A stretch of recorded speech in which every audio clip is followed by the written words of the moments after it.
चलिए स्टार्ट करते हैं हमारा next topic, chemical properties of haloalkanes. ठीक है, पहले हम हैलो एल्केन्स की प्रॉपर्टी कर लेते हैं, उसके बाद जो हम करेंगे वो करेंगे हम हैलो एरीन्स के लिए। अब सबसे पहले हैलो एल्केन्स में हम बात करते हैं किसकी, न्यूक्लियोफिलिक सब्स्टिट्यूशन रिएक्शन। पहले बात करते हैं हम न्यूक्लियोफिलिक सब्स्टिट्यूशन रिएक्शन की।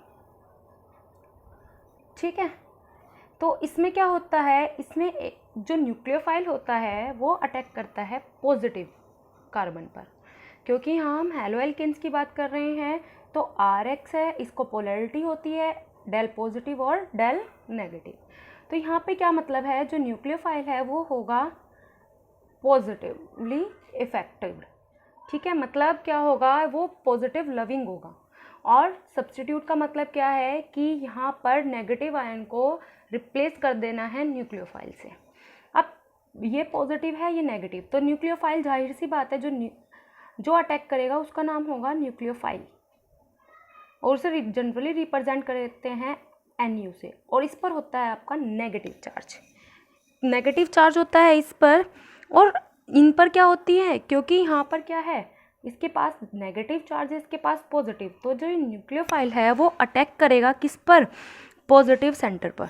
ठीक है, यहाँ पर कार्बन पर या एल्किल ग्रुप पर रिएक्ट करेगा, और ये जो आपका नेगेटिव चार्ज है ये क्या होगा, सब्स्टिट्यूट हो जाएगा, इसलिए इसका नाम पड़ा है न्यूक्लियोफिलिक सब्स्टिट्यूशन रिएक्शन। अब ये जो रिएक्शन है सब्स्टिट्यूशन रिएक्शन, ये दो टाइप्स की होती है, एक SN1 एक SN2।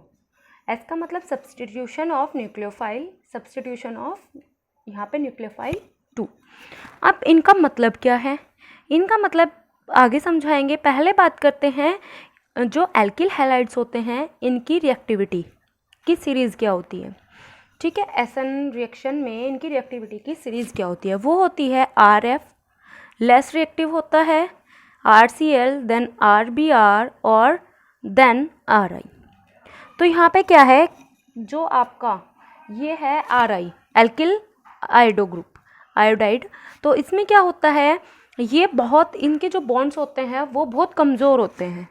ठीक, और इसका जो बॉन्ड होता है वो बहुत ज़्यादा क्या होता है, प्रबल होता है, स्ट्रॉन्ग बॉन्ड होता है, और इसका वीक बॉन्ड होता है,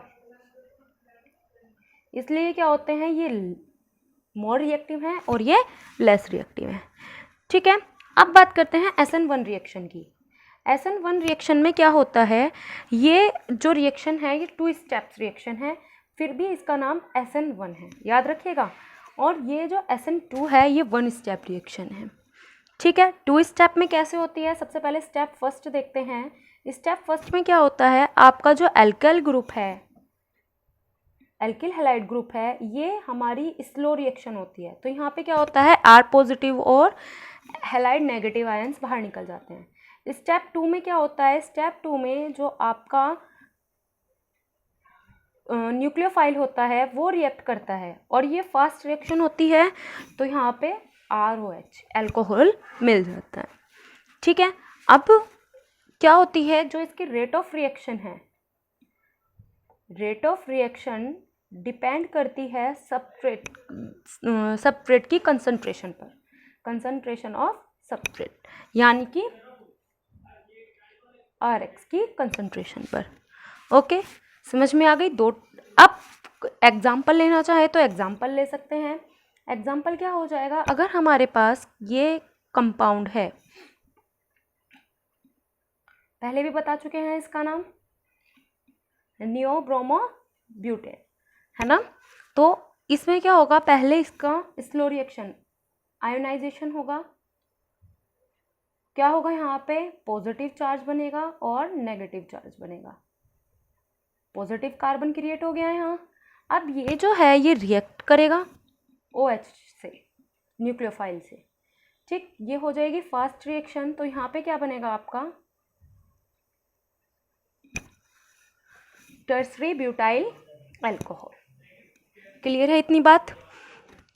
ठीक है, तो अब यहाँ पे जो इनकी स्टेबिलिटी होती है कार्बोकैटायंस की, वो कैसे होती है? सबसे पहले methyl group, then 1 degree, 2 degree, then 3 degree. 3 degree जो कार्बोकैटायन होता है वो मोर रिएक्टिव होता है, मोर स्टेबल भी होता है। ओके, अब नेक्स्ट बात करते हैं हम SN2 रिएक्शन की। SN2 सब्स्टिट्यूशन, न्यूक्लियोफिलिक सब्स्टिट्यूशन 2, ये क्या होती है? अब डिफरेंस देखना दोनों में। ये क्या होती है? ये डिपेंड करती है, रेट ऑफ रिएक्शन जो है इसका, वो दो चीज़ों पर डिपेंड करता है। किस पर? एक तो आपका सबस्ट्रेट पर और दूसरा न्यूक्लियोफाइल पर।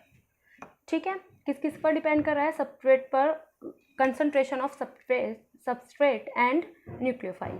अब यहाँ पे क्या था? ये डिपेंड कर रहा था केवल सबस्ट्रेट की कंसंट्रेशन पर, तो इसलिए इसे कहते हैं SN1 रिएक्शन और ये होती है SN2 रिएक्शन। ये एक ही बार में पॉसिबल हो जाती है। एक ही रिएक्शन ले लेते हैं। यहाँ पे देखिए, हम ले रहे हैं मिथाइल ब्रोमाइड।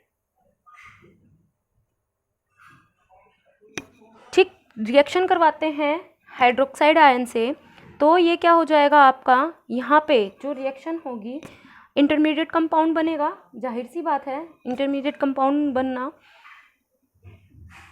और ब्रोमीन। ठीक है, ये क्या होगा? ये पार्शियली नेगेटिव है ये भी, और ये भी पार्शियली नेगेटिव। देन रिएक्शन क्या होगी? ये इंटरमीडिएट कंपाउंड बना है आपका, फास्ट रिएक्शन हो जाएगी। यहाँ ब्रोमीन अलग, क्या बनेगा आपका? मेथेनॉल। ठीक है, तो अब ये वाली चीज़ समझ में आ गई। SN1 में क्या होता है? ये केवल डिपेंड करता है सबस्ट्रेट की कंसंट्रेशन पर, और SN2 में डिपेंड करता है किस पर? Concentration of substrate and concentration of nucleophile, दो चीज़ों पर डिपेंड करता है। अब इनको factor affecting nucleophilic substitution reaction देख लेते हैं। क्या कहा हमने?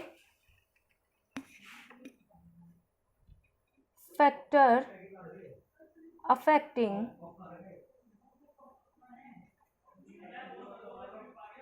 SN लिख दे रही हूं मैं, SN रिएक्शन। ठीक है, सबसे पहला आता है नेचर ऑफ सोलवेंट। सोलवेंट का नेचर कैसा है?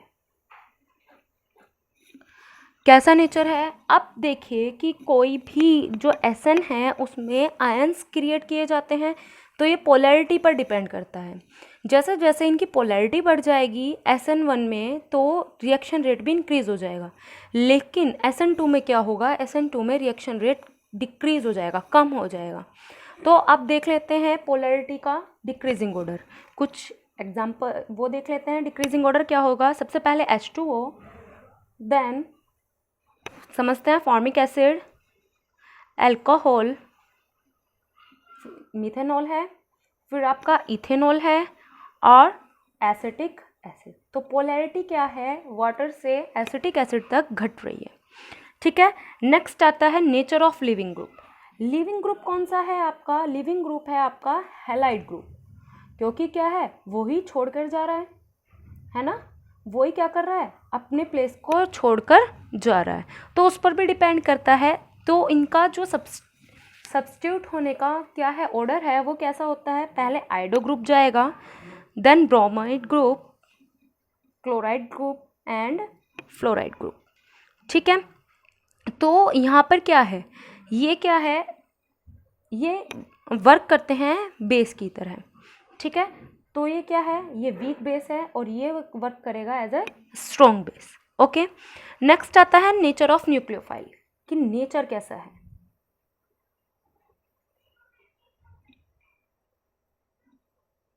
नेचर ऑफ न्यूक्लियोफाइल, इसका नेचर कैसा है? ठीक है, तो ये नेचर पे भी डिपेंड करता है किस तरह का है हमारा, कि हायर वीक बेस है या स्ट्रॉन्ग बेस है, उस पर भी डिपेंड करता है। तो हम इनका भी क्या देख लेते हैं? ऑर्डर देख लेते हैं। डिक्रीजिंग ऑर्डर क्या है? सबसे पहले कौन सा ग्रुप रिएक्ट करेगा? अगर कोई भी ग्रुप दे देते हैं आपको, तो कौन रिएक्ट करेगा सबसे पहले? तो आपके पास है C6H5S, cyano group, iodo group, OH group, C2H5O negative group, bromide group, chloro NO3 negative, ये आपके ग्रुप्स हैं, ये क्या करते हैं, ये सबसे पहले अटैक करते हैं, ठीक है। मतलब लेस रिएक्टिव कौन सा होगा, NO3 नेगेटिव ग्रुप होगा आपका। अब इनके बेसिस पे कुछ रिएक्शंस देख लेते हैं, ठीक है। नाम बताती जाऊंगी मैं, नोट करते जाना। रिएक्शन बेस्ड अपॉन SN मतलब न्यूक्लियोफिलिक सब्स्टिट्यूशन रिएक्शंस पर जो बेस्ड हैं। तो सबसे पहले देखते हैं हम हाइड्रोक्सिल ग्रुप को, ठीक है, substitution of hydroxyl group. Small में चाहिए तो लिख देती हूँ, हाइड्रोक्सिल ग्रुप सब्स्टिट्यूशन। तो हाइड्रोक्सिल ग्रुप का सब्स्टिट्यूशन क्या है, अगर हमारे पास हम कोई भी बेस ले लेते हैं तो हमारे पास क्या हो जाएगा, बेस के लिए देखिएगा यहाँ पे NaOH, ये नेगेटिव है, ये पॉजिटिव, यहाँ पे सोडियम पॉजिटिव होता है और ये नेगेटिव। तो क्या होगा, जो सोडियम होगा वो क्या होगा, वो इस नेगेटिव से जाके जुड़ेगा और ये न्यूक्लियोफाइल की तरफ वर्क करेगा OH। तो ये क्या होगा, ये होता है आपका कार्बोकेटाइन से जाके जुड़ेगा, ठीक है। तो यहाँ पे क्या बनेगा आपका अल्कोहल ROH NaX। क्लियर है इतनी बात। ऐसे ही अगर हम NaOH की जगह क्या ले लें, वाटर ग्रुप ले लें HOH, तो ये पॉजिटिव होता है और ये नेगेटिव, तो OH आयन क्या होगा, जुड़ेगा जाके एल्काइल ग्रुप से, तो क्या हो जाएगा आपका ROH। देखना यहाँ पे इजीली समझ में आ जाएगा आपको कि कैसे रिएक्शंस होती हैं, ठीक है। नेक्स्ट बात करते हैं, अगर आप यहाँ पे एल्कोक्सी ग्रुप ले लें, ये तो वाटर से हो गई, यहाँ पे एल्कोक्सी ग्रुप ले लेते हैं, किसकी प्लेस पे, H की प्लेस पे, ठीक है। तो R' लिख रही हूँ मैं इसे। अब क्या होगा, हीट करने पे ये, क्योंकि आपने इसे H की प्लेस पे लिया है तो ये नेगेटिव चार्ज है और ये क्या है, पॉजिटिव चार्ज। तो पॉजिटिव चार्ज तो जाएगा हैलाइड के साथ, जाहिर सी बात है NaX, और यहाँ क्या बनेगा ROR', क्या बन गया ये आपका ईथर। ओके, कितनी रिएक्शंस हो गई हमारी, 3 रिएक्शंस। नेक्स्ट रिएक्शन पे चलते हैं, साइनो ग्रुप। अगर आप साइनो ग्रुप की बात करें, मैं ले लेती हूँ यहाँ पे KCN। के क्या होगा हमारा, पॉजिटिव और नेगेटिव। ऑलवेज याद रखना है, हमेशा न्यूक्लियोफाइल ही पॉजिटिव सेंटर को अटैक करेगा। तो यहाँ पे आपका क्या बनेगा, यहाँ पे आपका बनेगा एल्किल साइनाइड और साथ में KX, ठीक। अब क्या है आपका, अगर हम यहाँ पे KCN की जगह AgCN देखें तो केस देखें क्या हो जाएगा, क्या है, कार्बन के पास तो पहले से ही अपने कैटायंस हैं या अपने इलेक्ट्रॉन्स कह सकते हैं पूरे फुलफिल हैं। तो ये क्या करेगा, जो N है, नाइट्रोजन है, वो अटैक करेगा R पे। तो यहाँ पे क्या होगा, RNC एंड AgX। तो यहाँ पे क्या बनेगा, यहाँ पे हमारा साइनो ग्रुप अटैच्ड हो रहा है, एल्किल साइनाइड बन रहा है, लेकिन इस केस में आपका बनेगा alkyl isocyanide. Alkyl isocyanide confusing question है, पूछ लिया जाता है, याद रखिएगा, ठीक है। नेक्स्ट देखते हैं, आप एमिनो ग्रुप ले लेते हैं, हम यहाँ अमोनिया ग्रुप ले लेते हैं। अगर हम इसकी रिएक्शन अमोनिया से करवा रहे हैं, NH3 होता है तो तोड़ के लिख ले रही हूँ। तो यहाँ क्या होगा, पॉजिटिव चार्ज है नेगेटिव, तो ये क्या हो जाएगा, NH2 अटैक करेगा, एमीन बनेगा यहाँ HX। ओके, कोई भी आप बना सकते हैं, 1 डिग्री हो, 2 डिग्री हो, 3 डिग्री की रिएक्शन करवा के बना सकते हैं। अब अगर आपके पास हो नाइट्रो ग्रुप, तो नाइट्रो ग्रुप में क्या होता है आपका, अगर आप नाइट्रो ग्रुप ले रहे हैं तो RX की रिएक्शन करवा रहे हैं KNO2 से, खोल के लिख दे रहे हैं KNO2। तो क्या होगा, जो ये पॉजिटिव है, ये यहाँ पे नेगेटिव चार्ज है, तो ये अटैक करेगा, यहाँ क्या बनेगा आपका alkyl nitrite, alkyl nitrite. Okay,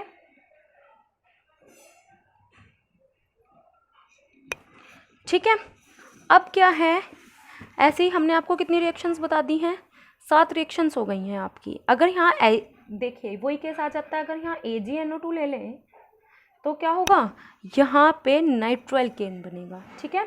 NO2 attack करेगा RX पर, तो क्या बन जाएगा आपका नाइट्रोएल्केन, और ये AgX, ठीक है। तो अब आपको क्या है, सब्स्टिट्यूशन रिएक्शन की हमने डिटेलिंग पूरी बता दी है कि सब्स्टिट्यूशन रिएक्शन में होता क्या है। आगे हम चलेंगे एलिमिनेशन रिएक्शंस और रिएक्शन विद मेटल्स पर। नेक्स्ट वीडियो के लिए बने रहिए हमारे साथ। Thank you.